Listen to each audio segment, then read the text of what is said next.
Adrian has somnambulism. After 8 months of pregnancy, his symptoms became more severe.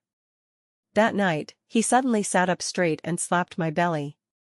Terrified, I grabbed him. "Honey, wake up quickly." But not only did he not stop, he instead precisely slapped my belly hard. A gush of hot fluid flowed from my lower body, and my vision went black as I fainted. When I opened my eyes again, I was in the hospital, and the doctor said the child was gone. I stared blankly at the ceiling, but then received a video. In the video, Adrian was tightly hugging Sabrina at the end of the corridor. "Don't worry, everything is taken care of." I pretended to sleepwalk and accidentally bumped her. "No one will find out." Sabrina's eyes were red from crying. "It's all because I can't have children, otherwise your mother wouldn't reject me." Adrian showed an indifferent smile. "My child, who else deserves to bear it besides you?" The video ended, and I felt chilled all over as another message came on my phone. "Have you seen Adrian's true face clearly? Would you consider me? And by the way, bring down the goo corporation?" Only then did I see that the person messaging me was unexpectedly my childhood sweetheart, Lucas. I clenched my fist, recalling how the goo family was in crisis back then, and I used all my connections and resources to support him to the top. After success, Adrian held my face, his eyes full of cherish. "Evelyn, don't work so hard anymore. My wife just needs to enjoy life."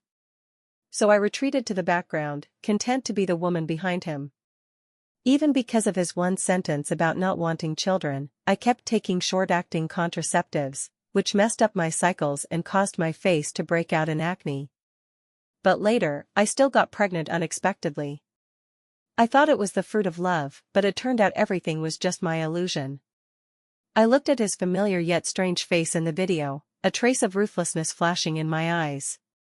"Since I was the one who supported you to build the goo corporation, I also have the right to take it back." I sent a message to Lucas. "Okay, I agree." The other side quickly replied, "Good, I'll book the nearest flight back to the country right away, wait for me." Turning off the phone felt like draining all my strength. I stared blankly at the ceiling, my mind flashing through every bit from meeting Adrian to now. Those once sweet and gentle moments now all turned into knives, fiercely gouging my heart. The ward door was gently pushed open, and Adrian came in, his face showing just the right amount of fatigue and guilt. He quickly walked to the bedside, wanting to hold my hand, but I fiercely dodged it. His hand stiffened in midair, a trace of hurt flashing across his face, his tone even more low and apologetic. "I'm sorry, Evelyn, it's all my fault. It's all because of this damn illness of mine that harmed our child and made you suffer." He even choked up a bit, his acting skills exquisite enough to deceive anyone. I closed my eyes, not wanting to see his hypocritical appearance. At that moment, Sabrina, dressed in a nurse's uniform, came in timidly carrying a medical tray, her voice soft and weak. "Mr. Adrian, Mrs. Evelyn, it's time for the post-operative checkup." She pushed over a wheelchair, and Adrian carefully wanted to lift me onto it. I avoided him again, struggling on my own, enduring the severe pain in my lower body, and laboriously moved over. Every movement tore the wound, but the physical pain was far less than 1/10,000th of the pain in my heart. In the examination room, Sabrina put on gloves and prepared to do an internal examination on me. "Mrs. Evelyn, please relax a bit." Her voice was still gentle, but after I lay down, her fingers thrust in with merciless force. "Ah."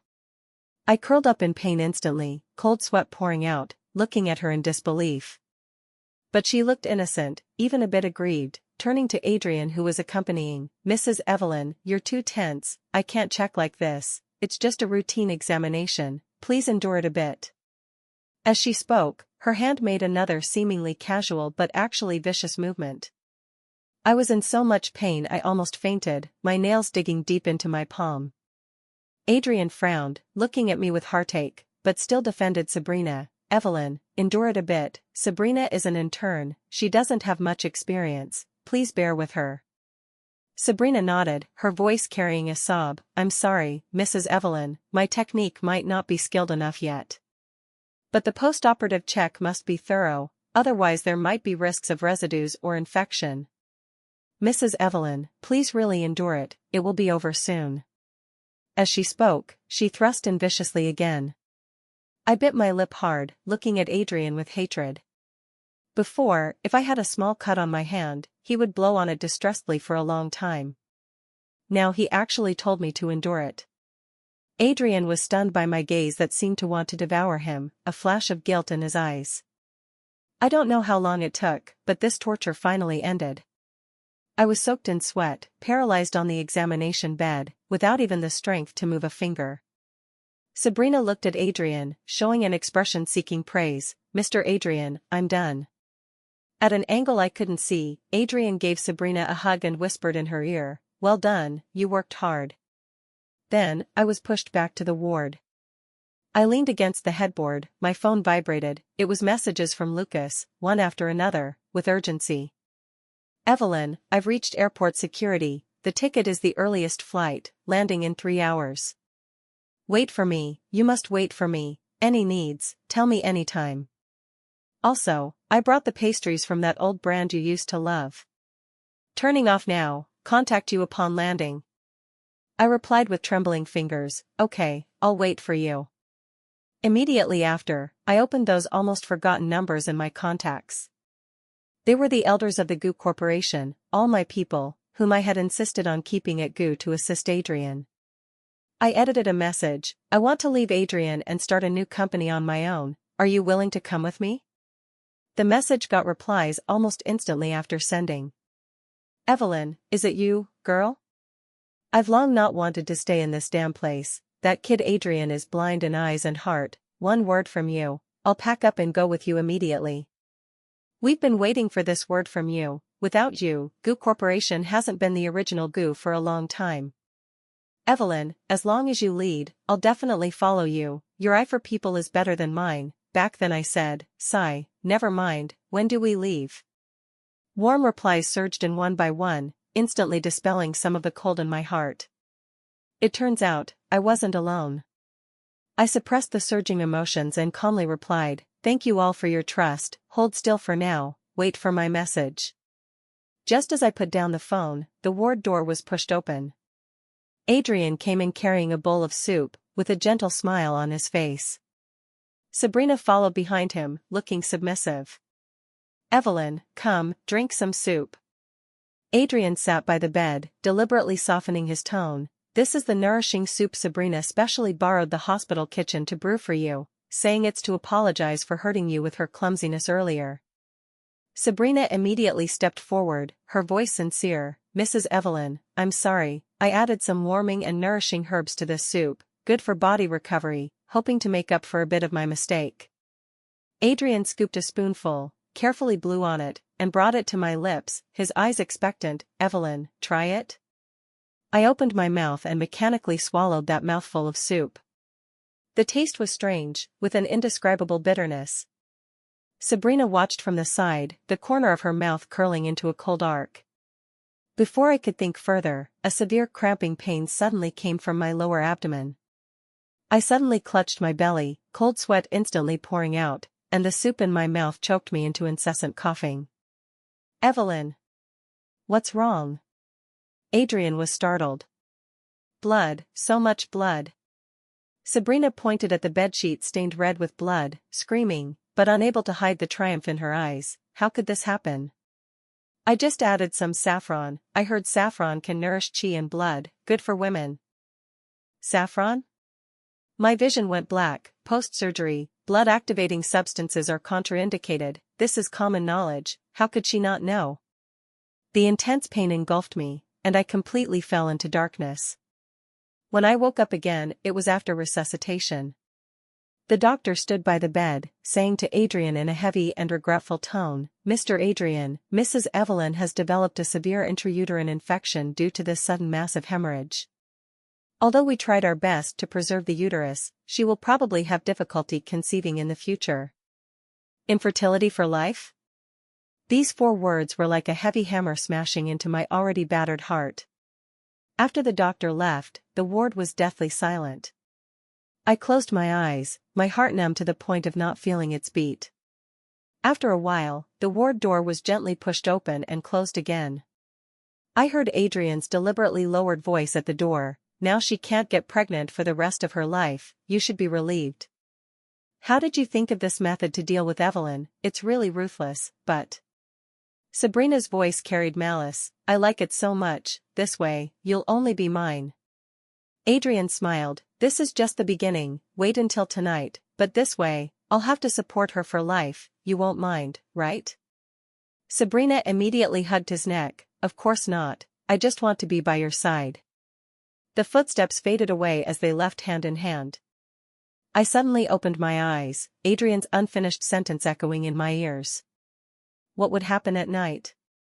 I didn't dare think further, immediately picked up my phone and sent Lucas my real-time location.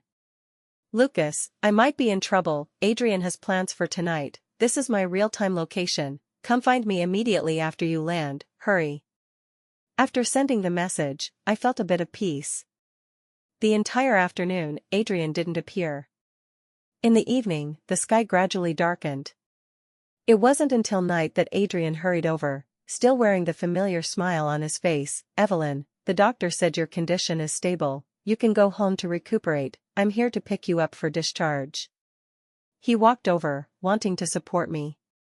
I subconsciously shrank back. Have you forgotten what day it is today? He touched my head. Today is your birthday, I spent the whole afternoon preparing a birthday party for you. He supported me, walking out of the ward step by step, just as we opened the ward door. Happy birthday!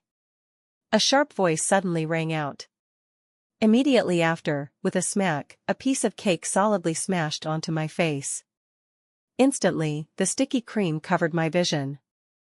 I stiffened in place, a surge of anger rising in my heart. I wiped the cream off my face and saw Sabrina in front of me, her face wearing a smile like a successful prank. Happy birthday, Mrs. Evelyn, surprised? In the corridor, a few scattered patients and nurses looked over, pointing and whispering. Adrian was also stunned for a moment, then his tone carried a hint of helpless indulgence. Sabrina, how can you be so naughty? But he immediately turned to me, took out a tissue, his tone light. Don't be angry, Sabrina is still a young girl, simple-minded, she just knew it was your birthday today, got too excited, wanted to give you a surprise, the method was a bit over the top, that's all. Surprise? I looked at the half cake left in Sabrina's hand, suddenly grabbed it and smashed it on her face. I'll give you a surprise too. Sabrina stood stunned in place, her eyes slightly red. A trace of dissatisfaction flashed in Adrian's eyes, but he still wiped my face clean. All right, don't go too far, let's get in the car.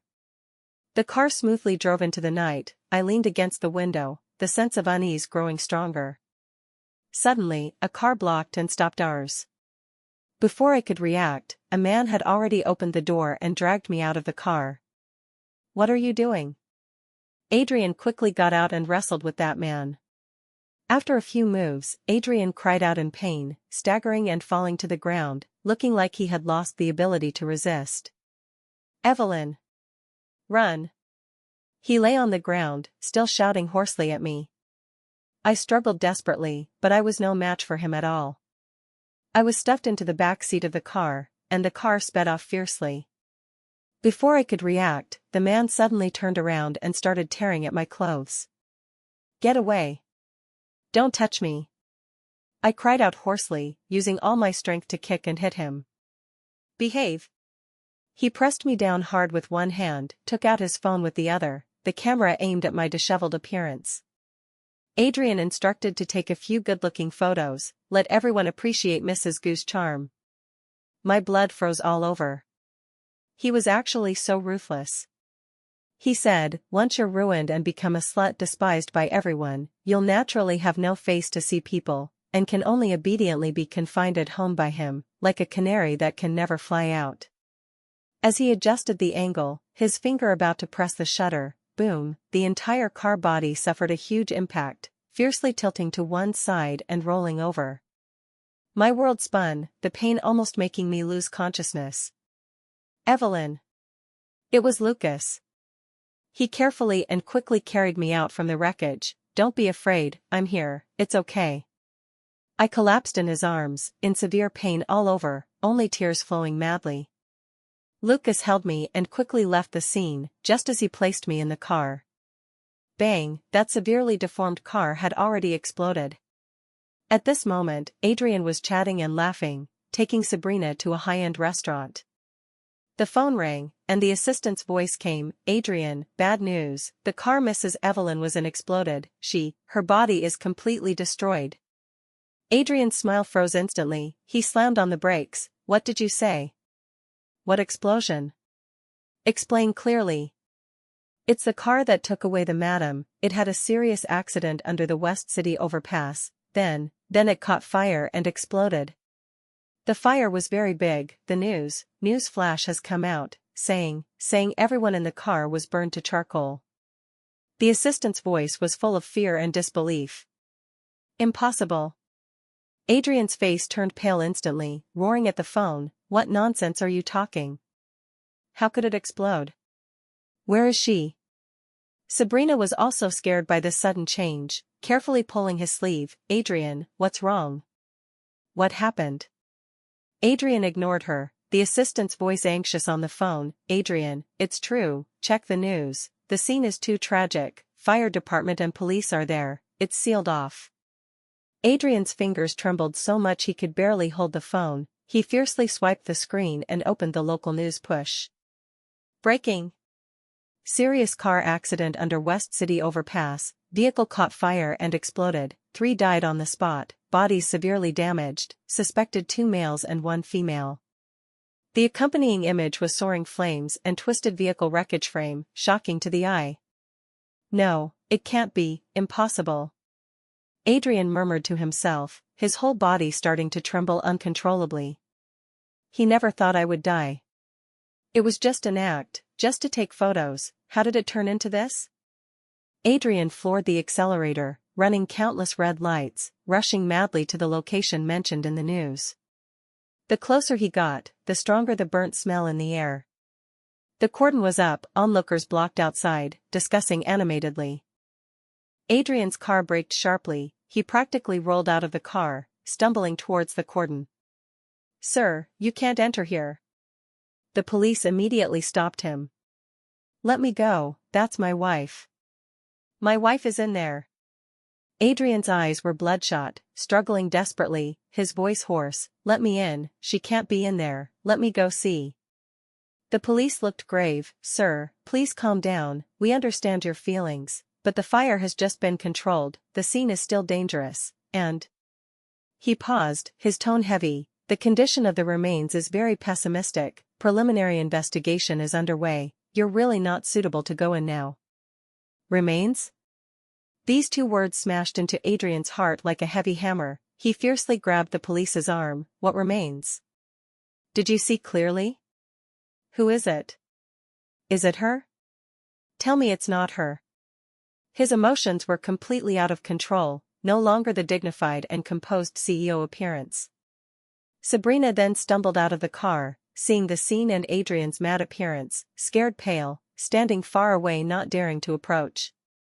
The police tried to soothe him. "Sir, identity confirmation requires time and technical means, please calm down first and cooperate with our work." "Calm? Fuck your calm, let me in." Adrian completely lost his reason. Just as he sank into collapse, his phone rang again. On the other end of the phone came the vice president's panicked voice. "Adrian, bad news, the stock market just opened, GU Corporation's stock price plummeted instantly. The market suddenly flooded with a lot of unfavorable news about us, saying you pretended to sleepwalk and killed your unborn child. Now public opinion has exploded, the board is about to blow up, come back quickly to take charge." Pretending to sleepwalk to kill the child, this news, how did it get out? Adrian was struck as if by lightning, stiff in place. At the same time, on the plane flying abroad, I was covered with a soft blanket, my body still weak, but my eyes were ice cold. Lucas sat beside me, handing me a cup of warm water. "Everything is arranged, the uncles and their families are already on another flight, they'll meet us at the destination soon." I nodded, took the cup, my fingertips no longer trembling. "The news has been released." Lucas operated the tablet in front of him, the screen showing the cliff-like drop in Goo Corporation's stock price curve. The matter of Adrian pretending to sleepwalk and causing your miscarriage is enough to give Goo Corporation a hard time, plus the elders leaving simultaneously and taking core business. He should be overwhelmed now. I looked at that green line, my heart calm. He thought he had calculated everything, thought he could be carefree with Sabrina. But he forgot who single-handedly built Goo Corporation. He also forgot, what I can give, I can also take back. Alright, don't look so worried. Lucas patted my head and placed the tablet in front of me. Let's watch something interesting. On the screen, it was live streaming the scene in Adrian's CEO conference room. The atmosphere in the conference room was already like an ice cellar. The remaining executives and directors had ashen faces, while Adrian, disheveled, pale with panic, stumbled into the conference room. Everyone's gaze instantly focused on him. What exactly happened? Why did the stock price plummet? Where did those rumors come from? He asked a series of questions, his voice hoarse, losing all his usual composure. The PR director stood up reluctantly. Adrian, the news, the source can't be traced, but it spreads extremely fast, directly pointing to you, you pretending to be ill to kill your wife and child. Now public opinion is completely out of control, no one believes our announcements. Useless. Adrian swept all the files on the table to the ground, his chest heaving violently. Investigate, find out for me who is behind this. At that moment, the assistant ran in pale-faced, voice trembling. Adrian, bad news, Warren, Director Leo, Chief Engineer Zach, all their phones can't be reached, either off or out of service. Adrian was stunned. Can't reach? What do you mean? Call their homes, call their secretaries. All called. The assistant almost cried. Family said they left early in the morning, said it's a business trip. But their secretaries can't be contacted either, and. The assistant swallowed, difficultly saying, Finance department just reported, the core projects they were responsible for have all been transferred. What? Adrian was thunderstruck, staggering back a step. As if unable to comprehend the news, he fiercely took out his phone and madly dialed those elders' numbers. The user you dialed is powered off. Once, twice, 10 times, all cold mechanical female voices. Impossible, this can't be. He murmured, fine cold sweat seeping from his forehead. How could they all together? Suddenly, as if thinking of something, he fiercely looked up, his bloodshot eyes turning to the only relatively calm tech department executive present. What about the company's firewall? Are there backups of core data? That executive shook his head heavily. Adrian, the opponent's methods are very sophisticated, bypassed all firewalls, and the data in backups was also formatted. Immediately activate the emergency plan, stabilize the stock price, contact major brokers and investors, hurry. Adrian roared at his subordinates. However, the executives below looked at each other, but no one moved. The executive difficultly said, Adrian, the emergency plan has always been formulated by Warren, the specific process is clearest to his team. Then find people who can step up. What are you all for? Adrian roared. The executive looked ugly. The people who can replace Warren and them are almost all their direct subordinates they trained. Today none came to work, phones can't be reached. Another person softly added, and, now outside public opinion is overwhelming, banks and partners are frantically calling to inquire, urging loan repayments, demanding early settlements. We can't explain at all. Adrian looked at the group of panicked subordinates below, feeling despair and fear for the first time. He suddenly thought of me. In the past, every time the company faced a crisis, big or small, I was always the first to step up. I was calm, decisive, strategizing, always stabilizing morale at the fastest speed and coming up with solutions. And he only needed to sign after I handled everything, enjoying the results. He had even become accustomed to this mode, so much so that he forgot how to face real storms alone. Now, I was gone. Those capable people who could handle things also disappeared with me. The remaining people were good at flattering him usually, but when it really came to life and death, they all became headless flies. Only then did he suddenly realize that without me and the connections I left, the goo corporation he was proud of was so vulnerable. He himself was so incompetent. Get out, all of you get out. Adrian roared in collapse, crazily smashing everything he could grab to the ground. The executives fled in panic. In the empty conference room, only Adrian's heavy panting and a mess remained. He futilely dialed those unreachable numbers over and over, finally slumping powerless in the chair, hands in his hair, body trembling uncontrollably. In front of the screen, I coldly watched his collapsed and unseemly appearance, my heart calm.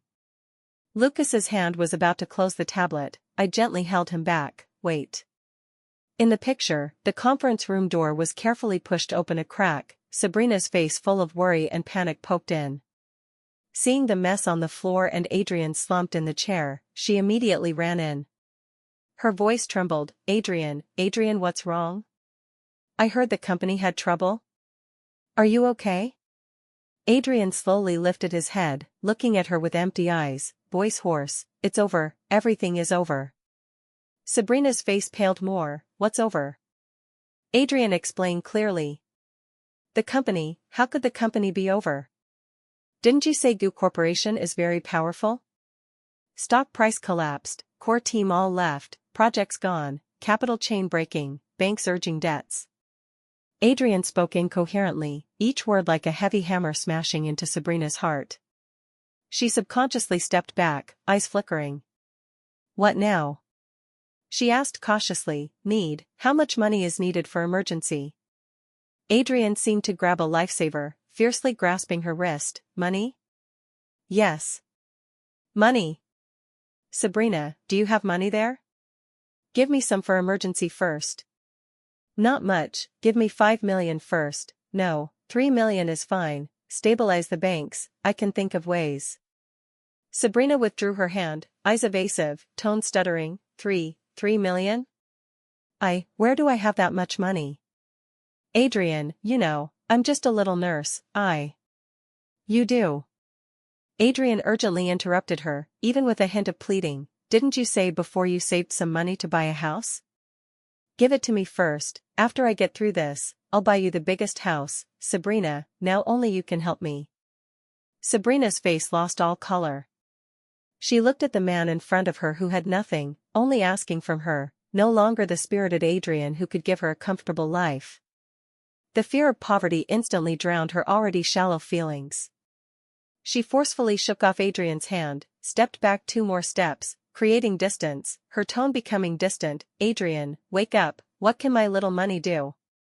And that's all my savings. If I give it to you, what about my future? We'll get married, mine is yours. Adrian tried to approach her. Marry? Sabrina laughed as if hearing a joke. With what? Marry someone with huge debts, company bankrupt? Adrian, wake up, you can barely protect yourself now. She took a deep breath, as if making up her mind, quickly said, let's forget it. Adrian completely stiffened, looking at her in disbelief. Sabrina? What did you say? I said break up. Sabrina spoke extremely fast. I was with you because you could let me live a good life, not to suffer and pay debts with you. Now you have nothing, don't drag me down with you, sorry. After saying that, she didn't dare look at Adrian's instantly desperate face, turned and almost ran out of the conference room like escaping. Adrian completely went limp, curling up in the mess, like a stray dog abandoned by the world. Evelyn, where are you? I was wrong.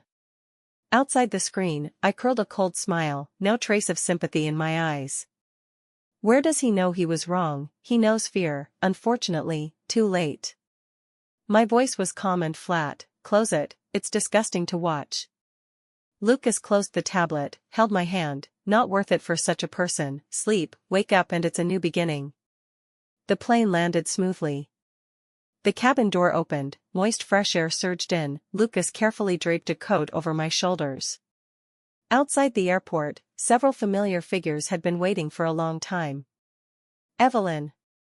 Girl, finally here.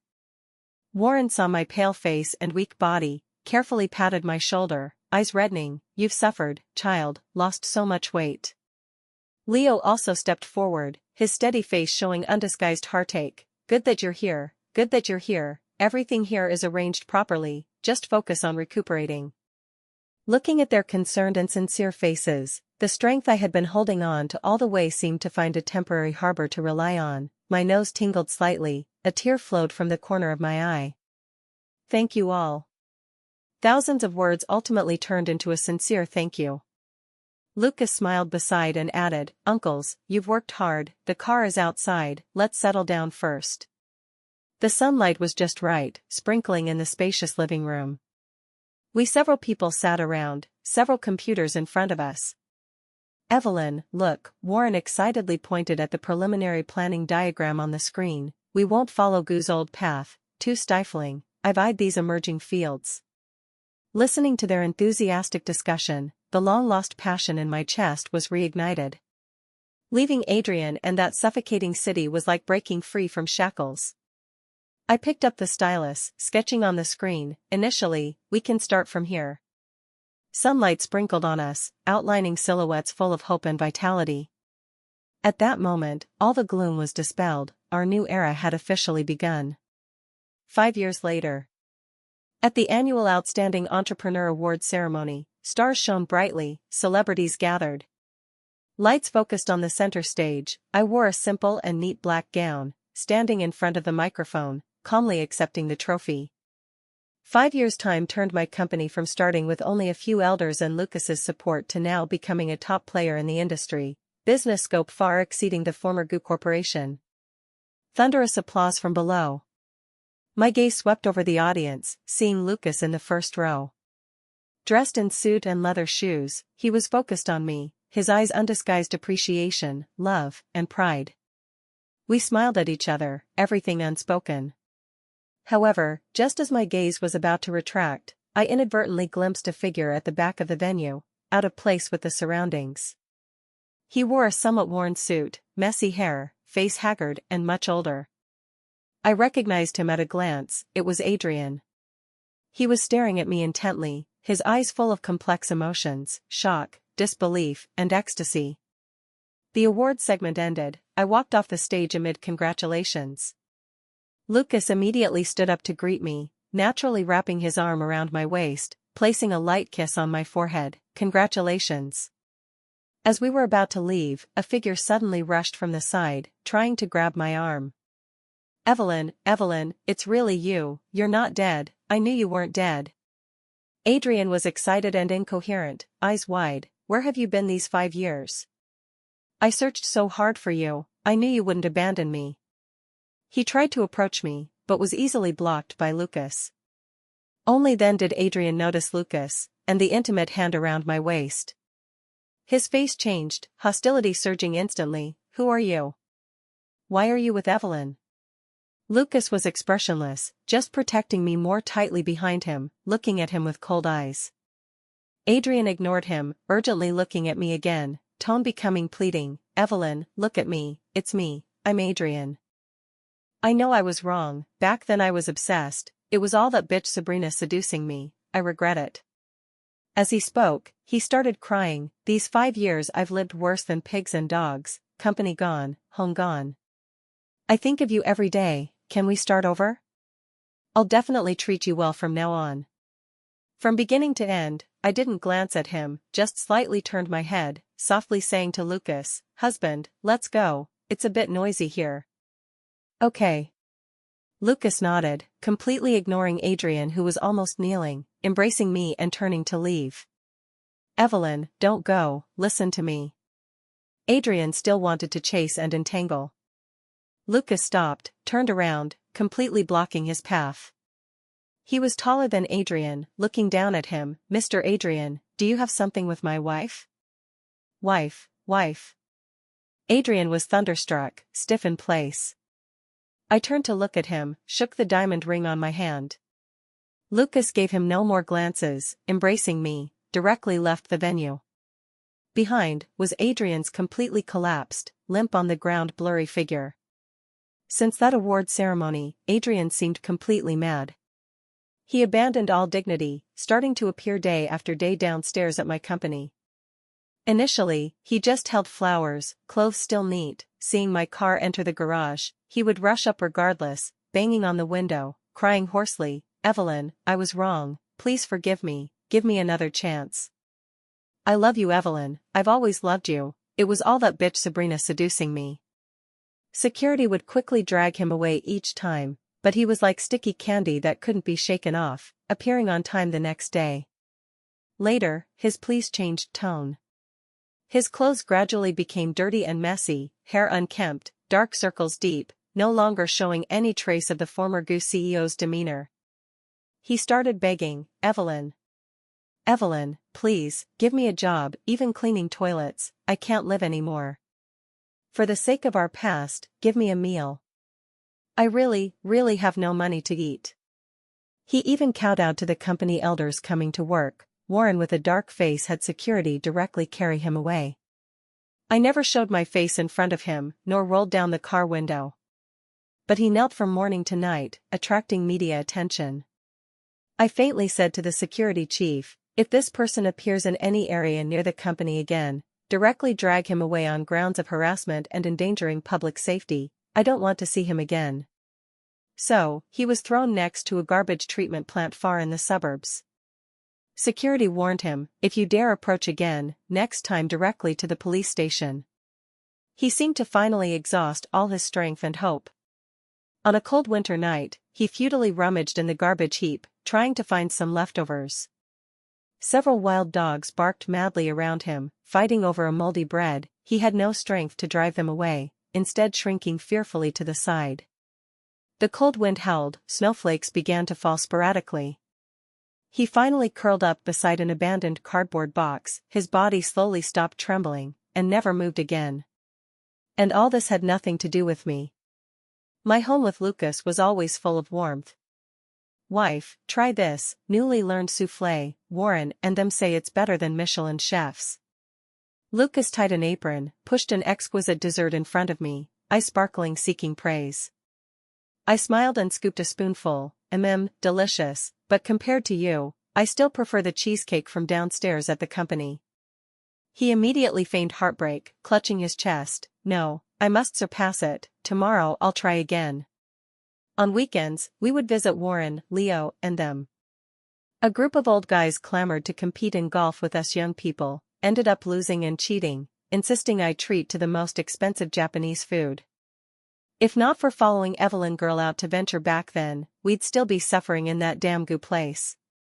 Warren drank too much sake, started nagging again, interrupted by Leo laughing, "Old guy, mentioning old things again, penalty drink." Everything was developing towards the best, company thriving, Lucas and I not only most tacit partners in career, but also sweetest lovers in life.